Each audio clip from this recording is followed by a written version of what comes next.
โอเคสวัสดีเดี๋ยวมื้อนี้จะเข้า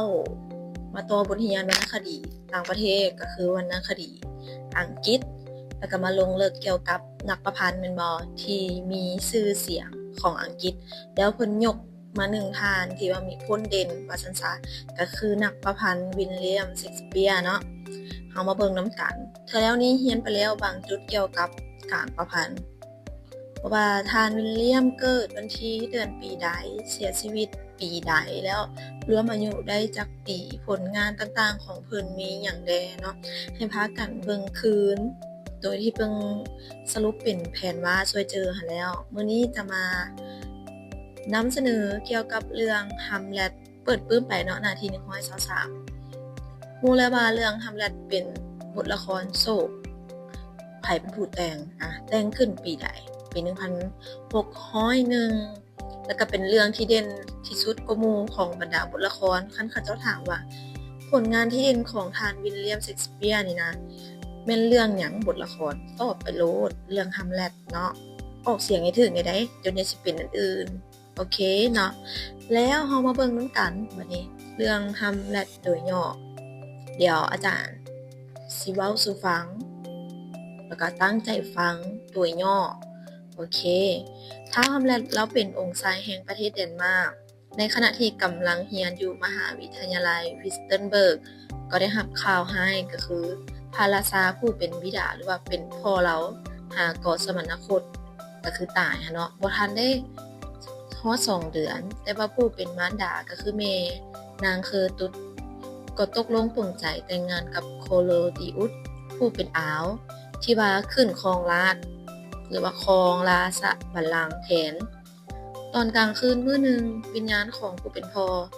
ได้ปรากฏออกแล้วบินเวินอยู่กลางหาวแล้วก็ได้บอกฮัมเล็ตว่าโคโลดิอุสเป็นผู้วางแผนฆ่าพระบิดา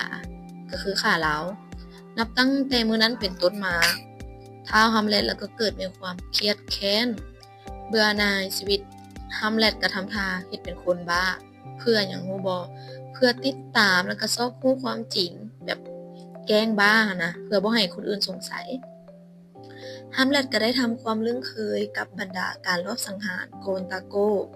การแสดงดำเนินไปฮอดขั้นมีคนท้าย2คนสวยโอกาสเวลาเจ้าชีวิตนอนพักผ่อนอยู่ในสวนอุทยานแล้วเอาธาตุเคมีนะทอกใส่หูพระองค์โคโลดิอุสก็ลุกพูดพาดขึ้นเตะตังแล้วก็ปุ๊บหนีไปฮัมเล็ตนำไปแล้วคิดว่าจะลงมือแก้แค้นแต่ในขณะเดียวกันนั้นแล้วเห็นแล้วกำลังนั่งสูตรมนต์อยู่ฮัมเล็ตก็คิดว่าถ้าฆ่าคนในเวลาที่ไหว้พระนะไหว้พระหรือว่าสูตรมนต์อยู่นะวิญญาณของผู้เกี่ยวจะได้ขึ้นสวรรค์ดังนั้นแล้วก็หยุดแล้วก็ควรฆ่าเวลาอื่นดีกว่าโคโลดิอุสผู้เป็นอาวหันกะมีแผนการจะฆ่าฮัมเล็ตเช่นเดียวกันฮู้บ่เฮ็ดวิธีใดลาวได้ให้ฮัมเล็ตไปประเทศอังกฤษเพื่อปฏิบัติหน้าที่พิเศษเพิ่นว่าก่อนจะออกเดินทางโคโลดิอุสได้ให้ฮัมเล็ตไปพบกับแม่โดยให้โปนิอุสพ่อของนางโอเฟลียนางโอเฟลียนี่แม่นไผก็เป็นคู่รักของท้าวฮัมเล็ตนั่นเองลักจอบฟังการสนทนาระหว่างแม่กับลูกฟังกันได้ถูกเสียหลับท้าวฮัมเล็ตเราเห็นผ้ากั้งหนิงนะติงไปติงมา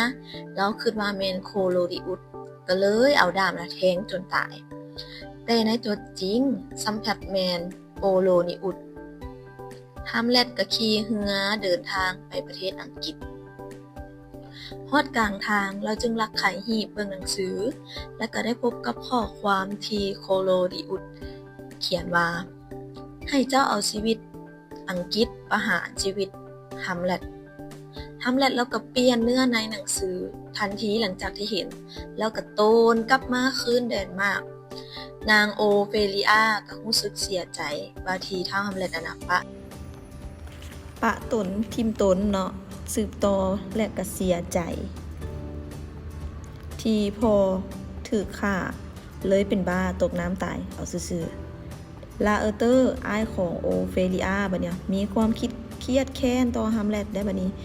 จึงเข้าเฝ้าเจ้าชีวิตจากนั้นก็มีการฟันดาบต่อสู้กันปลายดาบของลาเอเตอร์อาบด้วยยาพิษและโต๊ะข้างสนามตีดาบก็มีจอกน้ำยาพิษปะอยู่นำการต่อสู้ดำเนินไปอย่างดุเดือดในที่สุดท้าวฮัมเล็ตกระถึกบาดเจ็บและลา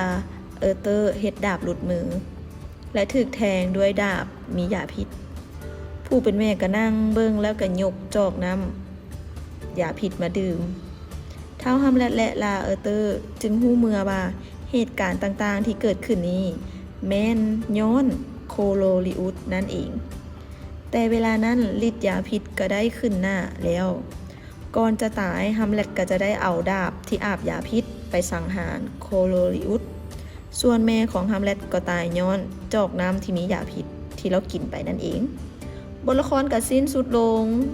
ด้วยภาพที่ฟอร์ตินบาทนำกองทัพกลับคืนมาแดนมากแล้วก็ขึ้นครองราชอันนี้ก็เป็นเพียงเรื่องย่อที่ไม่ได้ลงรายละเอียดส่วนสิ่งที่พวกหลานจะได้เห็นในลำดับต่อไปก็คือเลือกเอาว่าผู้ใดจะอ่านตัวใดที่เป็นตัวละครเนาะเจ้าชีวิตบอกมเหสีอย่างต่างๆอันนี้จะเป็นลงเลิก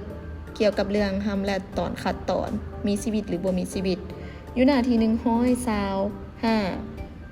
หลังจากเลือกตัวละครแล้วออกมาอ่านสู่กันฟัง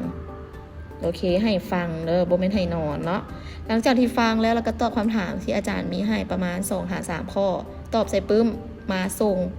อยู่หน้าโต๊ะอาจารย์แล้วชั่วโมงนี้เพราะว่าชั่วโมงนี้มันมี2ชั่วโมงให้มันแล้วต้องแล้วเนาะผู้ใดบ่ส่งก็คือบ่ได้คะแนนเท่านั้นให้เก็บเอาคะแนนเดือน4นี่นะโอเคขอขอบใจโอเคเลือกตัวละครแล้วก็ออกมาอ่านให้กันฟังหลังจากอ่านแล้วจึงตอบเด้อตอบคำถามเพิ่มมาให้พิเศษเนาะ4ข้อแล้วก็จบ